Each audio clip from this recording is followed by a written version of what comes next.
You've asked for it. Now you're getting it. We're making kombucha. Now, this is all Beverly's fault. Beverly lives a little south of us. I think it's like Fort Myers, like 3 hours away. Yeah. She drove all the way up here to give us some honey and a bottle of homemade kombucha.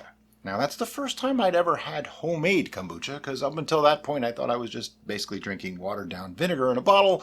That really didn't impress me. Every single kind I tried, which was what, 12, 15, 20 different kinds. All the stuff you can buy, we've tried it. Hated every one of them. Beverly's, however, was awesome. It was so good. And now, with some new news and new lifestyle changes, we decided, all right, this stuff's supposed to be pretty good for you, probiotics and all that good stuff. And it's another drink to have around the house that doesn't have alcohol in it. Well, very, very minute amounts of alcohol, technically. But we thought, hey, let's give it a shot. So, being that this is our first time, we got a kit. Yes, went to Amazon and got this kit by the Kombucha shop. Now, I'm going to be honest. I've already opened this up and read through the instructions, so we kind of have an idea what to do. But we're going to go step by step, because I'm pretty sure there's a lot of people out there that don't know what kombucha is, let alone have ever made it. So let's do this, shall we?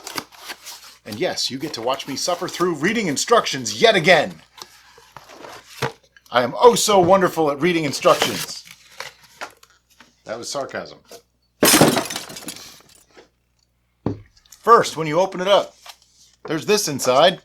And there's a fermenter inside with a plastic cap. Now, right away, that worries me, because how's the air supposed to escape? More on that later. Inside is a whole bunch of stuff. More on that in a minute. Hold the instructions the right way up, and they're easier to read. Read the correct side, and it's easier to read, too. All right, brewing instructions. Number 1, in a medium-sized pot, bring 4 cups of filtered water to a boil, then turn off the heat. Okay, we're going against the instructions already. I'm going to use an electric kettle instead of a pot because, well, this is just more convenient and easier to show you on television or your phone, whichever you happen to be watching on. Number 2, pour entire contents of the tea blend pouch. Tea blend pouch. Organic original tea blend. I'm assuming that's this. Tea blend pouch, says 3 tablespoons, into the cotton tea bag. I'm thinking this is the cotton tea bag. And add to the pot. But hold on to the empty tea blend pouch. You'll need it later to complete your brew notes. Okay, I have no idea what that means, but you know what? I'm going to go with it. You know what would be lovely? Some sort of a cutting implement. May I have some sort of a cutting implement? Yeah, I was just waiting for you to pause so I could move without... So you can cut. Mm-hmm. And look at that. Through the magic of television. Cutting implement. First, I need to inspect this tea. Pretty standard tea. Nothing fancy. And I'm just going... Do you want to smell? Derek likes to smell things. I do. Just everything. You put it on a plate in front of her, she has to smell it before she can eat it. Which there's nothing wrong with that. I'm just going to dump this into here, because that's what it says to do. Look at me, following instructions.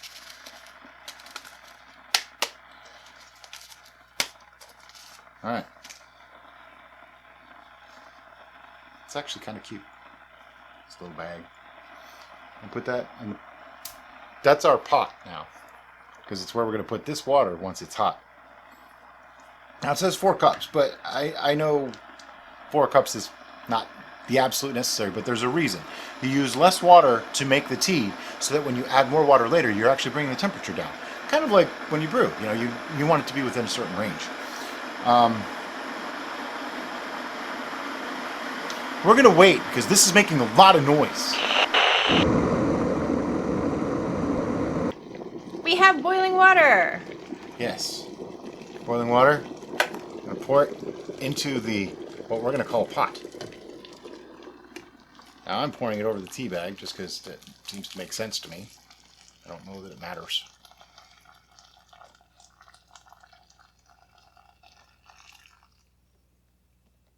Every drop is sacred. It said 4 cups, not 3 cups and 98 drops. It said 4 cups. So this brings us to step 3. Number 3, let the tea steep for 5 to 7 minutes. See, I hate it when they do that, because is it 5 minutes or 7 minutes? How do I know? What's the variable? Who should decide if it's 5 minutes or 7 minutes? Then remove the tea bag and discard tea leaves. Rinse and air dry tea bag for next use. So they expect you to do this more than once. It's reusable. See you in 5 minutes or 7 minutes.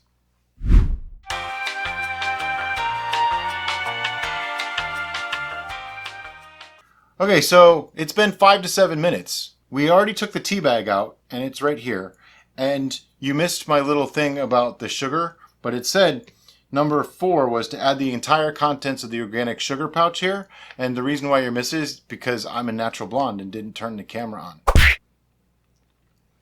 So is the camera and the audio on? Yeah, they're both running, yes. Okay. I checked. So this is already sanitized due to the temperature. This was not sanitized, so I dipped it into Turbos, the red bucket of sanitization, to sanitize it, and now it is ready to stir the sugar.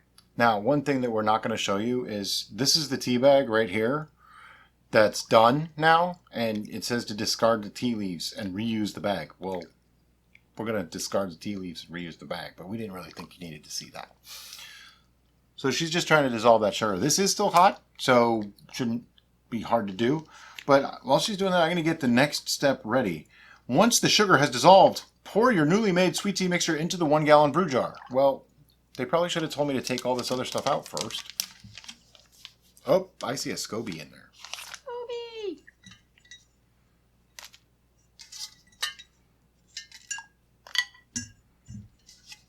Oh. Something else that they don't tell you to do that we're going to do is, this is still a fermentation. I worry a little bit about sanitation. This was pretty much the way it came out of the box. So we're going to put this into Turbos and sanitize it.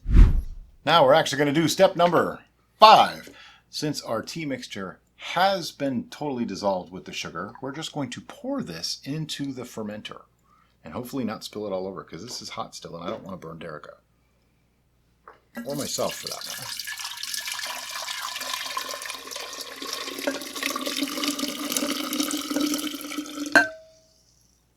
Not a finger. Every drop. One more. Come on, you can do it. One more. Oh, there we go. Okay, so that was step number 5. Step number 6 is fill the brew jar with 8 cups of cold, filtered water. Ours is tepid filtered water, but I think it'll do. The idea here is it'll drop the temperature, and they give you a little bit of space at the top, because it even says the jar should now be 3/4 of the way full.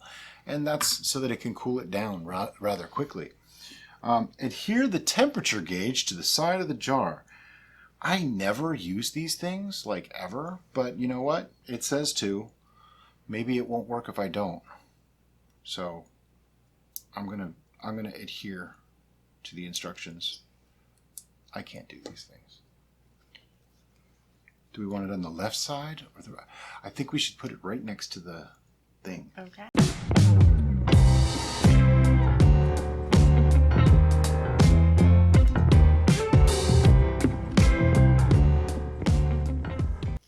By the way, the thing that I'm referring to is on the back. It says brew notes, brew ID, brew date, and tea used. Fancy. Mm-hmm. So, all right. And now we're looking at our temperature gauge. To the side of the jar. How do these things work? It's supposed to be on the outside, right? Doesn't say. It just says side. Yeah. It might take a while for it to... By the time I get a reading on this, I could have just stuck a thermometer in it.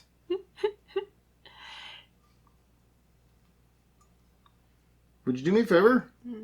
Can you go grab me a thermometer? Okay, I'm deviating from the instructions yet again, but I trust this more than I trust some little black strip of sticky paper on the side of a fermenter. So I'm just going to put this in here. 68 to 86. Well, guess what? We're at 99.5. Thinking that's a little warm. So it said if it's still too warm, add another ½ cup of water. So we're just going to put a little more water in. I would like to point out that we've been waiting several minutes now, and this stupid temperature gauge hasn't moved. It's not showing any temperature change at all. It's not reading anything. Well, it doesn't even go to the temperature that it's at, so... That's a valid point. It doesn't actually go to the temperature that this is. That's no excuse. We're off the scale. But isn't it supposed to show like red or... I don't know. So, I mean, it's white. It doesn't look like anything changed. Anyway, we're going to add a little more water because I don't want to wait. If this doesn't work, I'm going to put some ice in it. That was 4 ounces total? I think so. Good enough. It's close enough. Give that a little stirry stir. That's a stirry stir. As opposed to actually stirring, it's a stirry stir. See, here's the difference. Ooh, dropped it by 2 degrees. Awesome. We're just going to wait a little while for this to cool off. So we've waited an inordinate amount of time. It just doesn't seem to want to cool down. Finally, the temperature gauge on the side of the thing here is showing 86 degrees. Now, I checked it with my actual thermometer. It's like 87 or 88. Yeah, it started working. All of a sudden, there's like a green box around the 86. It was at 88, and then it dropped a little bit to 86. But we did everything. We had ice packs on it. We had stirring it, the cold wrapper. I mean, it's 1 gallon of water. Now, what I would do differently next time is maybe 2 or 3 cups of hot water and, you know, more cold water. Because tea, you don't need tons to make tea. But anyway. We also might just put ice in our cold water Yeah. to make it extra cold. We didn't want to keep adding ice because that's going to increase volume and change things. Oh, yeah, I did add a couple of ice cubes in there first. That lowered it by like 2 degrees. Didn't do anything. Anyway, so we've done step number 7. Now we're on to step number 8. And this is probably the one that's going to be the most disgusting for me. And it's this. Scooby! Let's take a closer look at that, shall we? Hey, look, it's Scooby. I mean, Scoby. But look at the little directions. It's cute. What does it say? Organic kombucha culture and liquid starter. Keep me in my pouch at room temperature until you're ready to brew with me. Oh, it's like it's talking to you. Can you hold on to that for just a second? I'm alive! I'm alive! I'll take that back now. Okay, so I'm just supposed to unceremoniously dump this in, I guess. It's like a bag in a bag, though. Oh, that's because this was shelf stable till 2023. It's January of 2021. That is like mildly troubling that this can still be alive for 2 years. But okay, I'm going with it. This is hard to do with one person. If you're one person trying to do this, be careful. You'll have scoby all over your floor. Add entire contents. Okay, here goes nothing. Whoa. I gotta touch it. Oof. So glad we didn't put any more water in there. We are right to the top. But the scoby is floating. Follow directions on the back of the pH. Oh, this is step number 9 for those of you following along at home. Follow directions on the back of pH test strips color chart to conduct pH test. It should read 4.5 or below. So I guess this is the moment of truth, folks. It's not on the back of the package. It's inside the package. They need to write that correctly. So I guess I just tear off one of these guys. It's pretty nifty that they give you. Not that one. That's like the cover. Pretty nifty. They give you a bunch of litmus paper. That's right. I knew that's what it was. Always smelled funny to me. Ooh, you know what? I'll just go like here. Doesn't actually say how to do it. Directions. Dip paper into solution. Remove at once. Immediately compare to color chart. Immediately compare. Whoops. I'm immediately comparing it to the color chart, and we're at 2.5. Or are we at 3? It doesn't matter. We're below 4.5. That was the critical number that they said. Okay. It should read 4.5 or below. It does. Okay. We can keep those. Cover the jar with the cotton cloth and seal with the rubber band. Well, here's the rubber band. And here is the cotton cloth. And this is why you didn't need the lid. They provide a lid. I don't know what for, because they never actually say to use it in any of the instructions. I read ahead, just in case you were wondering. But the cotton cloth, it's cheesecloth, folks. Now, this I understand, because you do want oxygen to be able to get to this. So that also brought up something interesting for us. We cannot just put this in our normal fermentation area. It's got to sit out, but you don't want it in direct light. You want it definitely getting not sun on it, and probably it's just going to sit over on the side somewhere where it's not in bright light. Okay. Using the wet erase, number 11, step 11. Using the wet erase marker, fill out your brew notes feature on the side of your brew jar. ID your brew by a name and or number, date it, and see your tea pouch label for the amount and type of tea used in this kit. Okay. That's why they told us to reserve that tea pouch, which then Brian told me to throw away. I thought they meant the other thing. They weren't very explicit. But it also says that I'm supposed to date my kombucha. I'm not dating anything. I'm a married man. Uh-huh. Okay, so our brew ID is going to be the first, or whatever you want it to be. Brew. Brew 1. I'm not calling it booch. I said the word once. I will never ever say it again. Brew number 1. We'll call it Will. This could be Rogue 1. Yeah. I already broke Brew 1. It's Will. Nobody's going to get that joke. Brew date is January 21st, 28th? January 28th of 2021.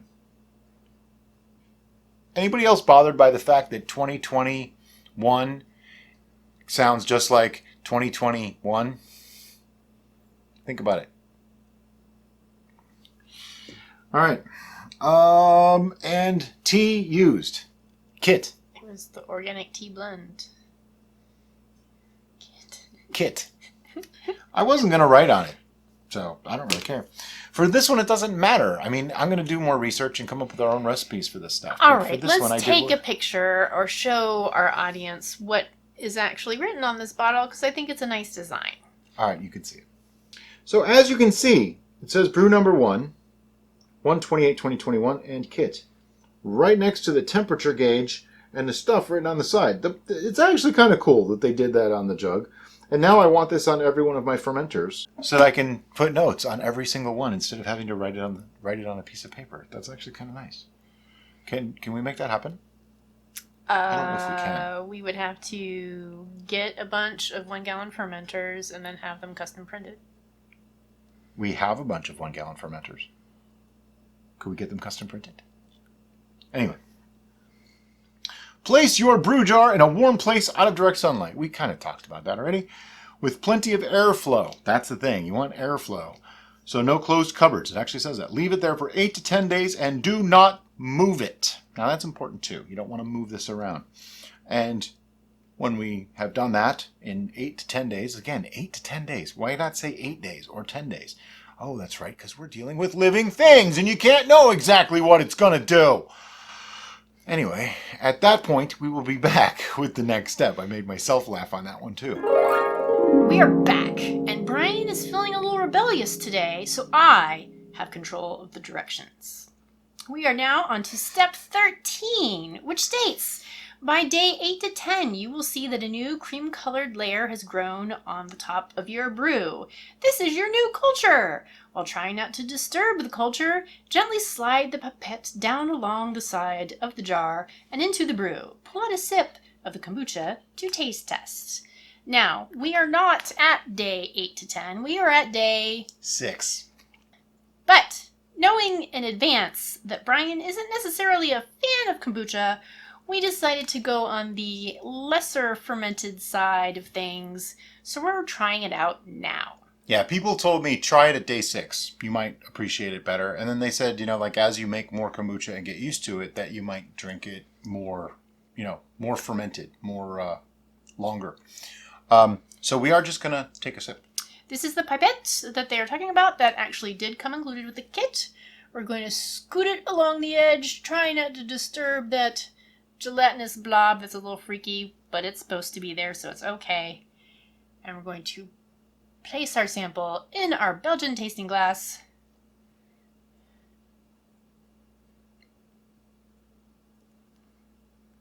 And repeat that process. As needed. Alright, there's enough for like half a sip. It smells kind of like apple cider. Kind of. Yeah. The scent really... You want to sip first? Oh, right.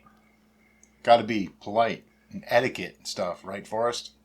I'm going to give a little comment on that because I just can't hold my tongue any longer. Many people disassociate our interactions by thinking that Brian is actually incredibly rude. What you don't know is that you actually don't know us. And I stumble over words constantly, annoyingly so. It's not really annoying to other people so much, it's annoying to me. And Brian knows this. So lots of times what you may interpret as him interrupting me is he's actually helping me. So thanks, baby. You're welcome. So, I do interrupt a lot, though. Mostly because I'm really ADD. See, I just did it. Mostly because I'm really ADD and an idea pops into my head and it just has to come out. Yes, it's excitement on both of our parts. So I interrupt him because I'm excited. He interrupts me because we're excited. And we're just both excited, but neither one of us is insulted by the other. So No. that's how we work. Now, for the sip.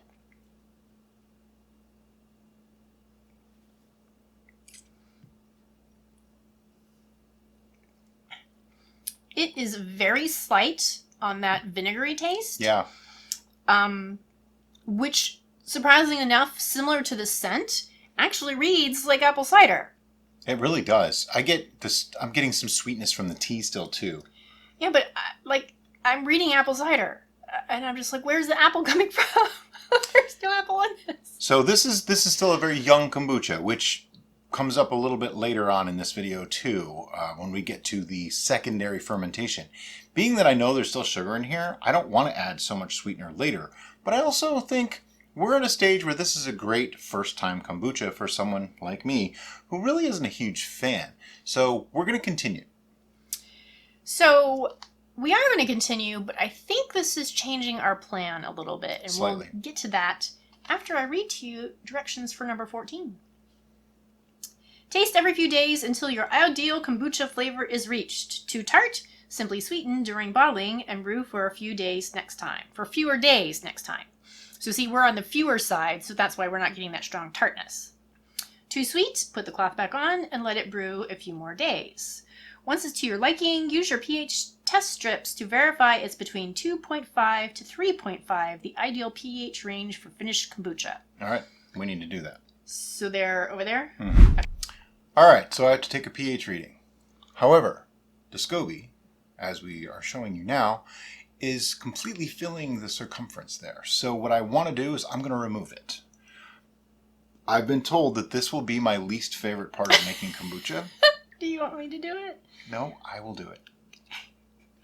But what we're going to do is we're going to put it into this pitcher here, and then eventually we're going to add some more of the kombucha to that so that we can make another batch. All right, here we go. Oh, it's not that bad yet. Oh, it just broke into two, which I've heard happens, and it's floating back up. Because the one on top is our new one, and then this is the old one, or something like that. Or maybe it's the other way around. The one on top had to be the new one. Yeah. Because that one's much thicker and more defined. It actually isn't that bad. It doesn't feel that weird. I don't know if that should be doubled over or not, though, so I'm going to flatten him out. It's like mildly jellyfish-like. Now that we've removed that, I just took another smell. It definitely has the vinegary, kombucha-like smell that I associate with kombucha. So that's a good thing, because otherwise that wouldn't be kombucha, it would be bad. So I'm going to take a pH reading. Got my handy-dandy litmus paper strip here. Again, the directions on this: dip paper into solution, remove it once, immediately compare to color chart. You ready? Ready.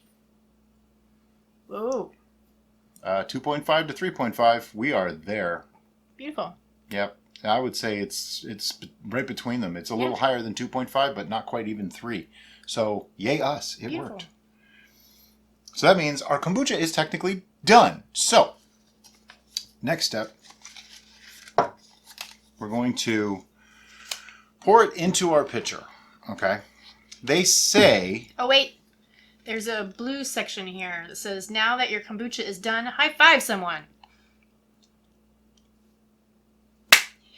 He hates that. And turn to our post-brewing guide for detailed next steps. Oh, yeah, that. Ta-da! The post-brewing guide. I'm not reading a whole book to them. They give you a happy congratulations. Finished the initial ferment. We removed our culture with clean hands. And then we're going to pour off 1 to 2 cups of your freshly made kombucha in with the culture. Okay, I'm going to do that in a minute. However, here's the thing. Oh, it says pour off 1 cup if you're going to brew again right away, which we're going to, like as soon as this video is over. And then 2 2 if you cups. plan for your cultures to sit for a few weeks before brewing again. Okay, so that's cool to know. You can actually leave that to sit for a couple of weeks before you brew again. We're going to make more right away, just because. Why not? So what I want to do, though, is I read somewhere that before pouring this off, you actually want to stir it up. Get everything moving again, because there's yeasts and things in here. For when you do your second fermentation, you want it to be as even as possible. This is where having a little bit of brewing knowledge may be a good thing or a bad thing. We are not sure yet. So I'm stirring it up. Yeah. At this point, the post-fermentation is talking, or post-brewing is talking about doing secondary fermentation. And that's where we would be adding flavors or stuff to it that we'd want the sugars in that to continue to brew out with anything that's active remaining. Basically, it's natural carbonation for anybody that's ever made beer or sparkling wine. It's the exact thing. I'm going to pour this into the pitcher. And I know somebody's wondering, why are you putting it in the pitcher? You know why? I like this pitcher. That's why. But I do need you to hold this like this for me. Yep. Please.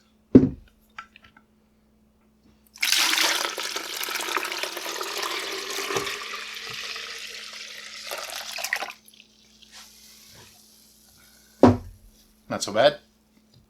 A couple drops. We did have a little bit of spillage. It certainly did seem to be a 2-person thing. It was overfull. Trying to figure out your angle and all that. It might be beneficial if you're doing this at home to maybe try pouring it over your sink so that way... Or use an auto siphon. Or use an auto siphon. Mm-hmm. Yeah. We didn't use the auto siphon because no one else in kombucha videos seems to do that. They're very worried about germs and microbes, but then I realized something. It's already vinegar. So the acetobacters are already activated. Oxidizing this isn't going to do anything. It probably won't last long enough to have a problem anyway, and then it's going to get re-fermented a little bit. There's really very little worry about a problem from oxidization. So, their directions are... Using a 16-ounce glass bottle, add 2 to 3 tablespoons of your favorite fruits, veggies, juices, and herbs to each bottle. All of them in the same one? And they I know, that's what it says. Little They show pictures with the fruits and stuff in the bottle. We were thinking about this, and we thought, okay, well, what kind of flavor do we want to do with this? And there's one flavor that I know when I used to add it to water kefir and even milk kefir that I liked it, and it made it very tolerable for me. So we thought, let's use that. And that happens to be Black Cherry Plum from Aldi. You may recognize this as it was the star of the show from our Black Cherry Hooch video. Well, today, it's going to flavor our kombucha. Then they say pour the kombucha into each bottle using a funnel, leaving only 1 to 2 inches of space at the top. Seal the bottles and store in a warm, dark place for 2 to 4 days. And then, after the 2 to 4 days, move your bottles to the refrigerator. Mm-hmm. Once chilled, pop the top and enjoy your very own home-brewed kombucha. See, now, I know a few things that they didn't really talk about here. And one of them is, because there's extra sugars in this, there's a possibility of those bottles exploding. So we're going to be careful about how much juice we add. And 2 is that they tell you to chill it to prevent that from happening. I saw a lot of weird recipes online where people were using like a fourth of the bottle as juices. 3 tablespoons of sugar per bottle, one person suggested. That's a bad idea. Bad idea. Well, part of the reason, or the impetus, if you will, to make kombucha in the first place is because it's a healthy beverage. If you cram a ton load of sugar in there, guess what?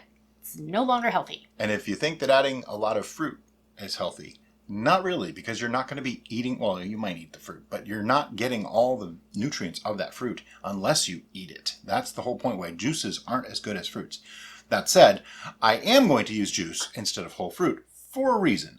This is my first time making this. I want to make sure I'm going to enjoy it, and I don't really like having bits of stuff in the bottom of my glass or bottle. So, anyway. So now we're looking for the 1 cup mark because we're just going to put 8 ounces right there.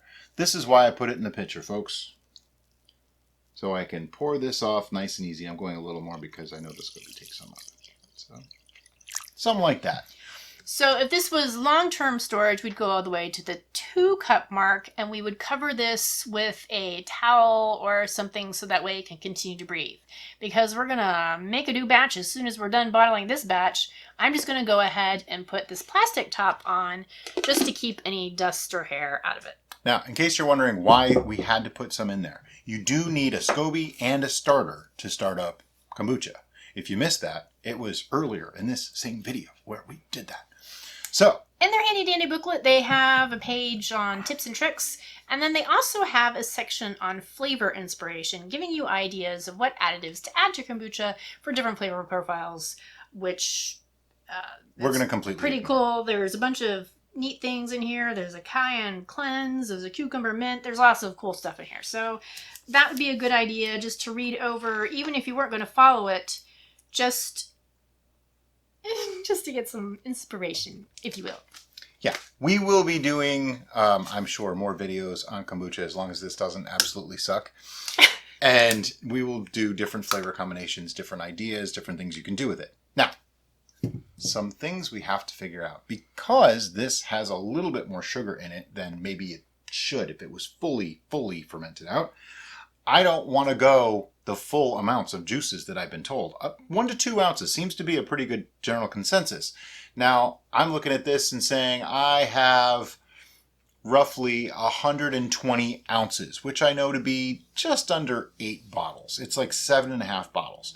So if I was to put 8 ounces in here, I would actually have exactly 8 bottles worth of this kombucha, and that would be 1 ounce of the juice per bottle, which, if I read the sugars right on this, which I'm pretty sure I did, 1/8 fluid ounces is 30 grams of sugars in this juice. If you go back to some of our beer videos where we talk about natural carbonation, we use 1 ounce of sugar per gallon. So we'd be right there with 30 grams, which is 2 grams more than an ounce. So it's right in the same line. Any residual sugars that are already in here, I'm okay with that. Might still be a little bit sweet, but it will be carbonated. I am also trying to keep this sugar level as low as possible due to, diabetes. And we're trying to make this a more healthful kind of drink. But 8 ounces of the juice going in. Maybe. I need you to hold that.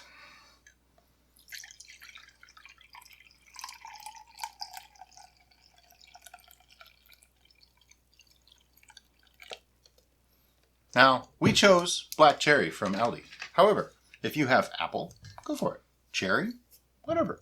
It's all good. Whatever juice you might like. You can also use whole fruit, like the book says. There's a million ways to do this. This is but one, and this is the one that we chose for today. And you know what? It was the first juice that Derica found in the cabinet, and that's why we're using it. All the rest made sense too, though, once I actually thought about it. Now, it's very important to not use metal when you're making kombucha because I believe it reacts with the yeasts and the bacteria and things like that. Now, this is still a living drink, okay? That's very important to know. All those cultures are still alive in here. There's little bits of it in here. I've actually heard of people who left bottles out and a new SCOBY formed inside the bottle. So it is a living drink, and that is kind of the point. It's very full of probiotics, which is really good for your gut health and all that kind of thing. And if you kill those yeasts off, well, it won't be as good for you. It'll kill off the probiotics, and it probably won't carbonate and be all fizzy like everybody likes it. Okay, so the one thing that we did that the directions didn't mention, and that's because we're homebrewers and that's how we roll, is we sanitized everything that we're using today. And what did we sanitize everything in? The red bucket of sanitization! A lot of people have been asking for that lately, and he's been on vacation. So we decided it was time for him to come back. It's a difficult thing for us because some people love it and some people hate it. And so we try to make everybody happy. It's hard. It's hard. It's also a lot of extra editing. You know? So we do have our funnel, and what we're missing now is our bottles. So let me get those for you. Okay, so we got these nifty new bottles on Amazon. Links in the description. And they have this little indent here. It's like perfect for your finger so it doesn't fall. But I was checking them out, and the swing top part is actually really nice. It holds on very, very nicely. By the way, if you're wondering what that is, that's from the brew bottle. Yeah. It stained me. He touched the lettering. Anyway, so I'm just going to pop that off. But the swing top really does work very nicely. They're nice and tight. So what I want to do is just grab a funnel and start pouring. This is another reason to use the pitcher. It's lovely because all I have to do is make sure there's a little bit of a gap there, and if you have a second set of hands, it's a wonderful thing. And we just pour it right in. Now, they said an inch or two from the top, and I know from experience that we want to go pretty much to about where the wire is for the... Almost went too far. For the swing top, right about there. And then cap it. Next, I'm going to fill the rest of these bottles, and we'll be back with you in a few moments. So now that we've bottled, we ended up with 8 bottles exactly. They're all filled identically. This will sit for 2 to 5 days to naturally carbonate. And what that means is the yeasts and bacteria are still working. They're chowing down on those sugars in there to carbonate it. There should be much less sugar by the time it's carbonated than there is right now. Something else of note. This jar now needs to be cleaned really, really well. I propose sanitization. Use your Turbos or your Bebos, as somebody said they have a black one, or your other Bebos, which is the blue one. I don't know how you differentiate, but they're both Beboses. Anyway, you want to use something that's really, really good for cleaning. You can also just boil these things if you really don't have access to Star San or any of the other sanitizer types of things. Sanitization is still very important when it comes to kombucha, but oxidation doesn't seem to be as much of a factor. Anybody that I watched videos on, they didn't really even talk about it. So I don't know how important it is. I mean, I don't expect this to last more than a couple of months anyway, so I really don't think the off flavors would even have time to form. And like we said, it's kind of a vinegar product already, so Acetobacter is already active. There's just nothing here that's going to spoil, because technically it's already spoiled. But we'll be back with the tasting in a few days on this, and if you like this video, look up. There's another one up there you might like too.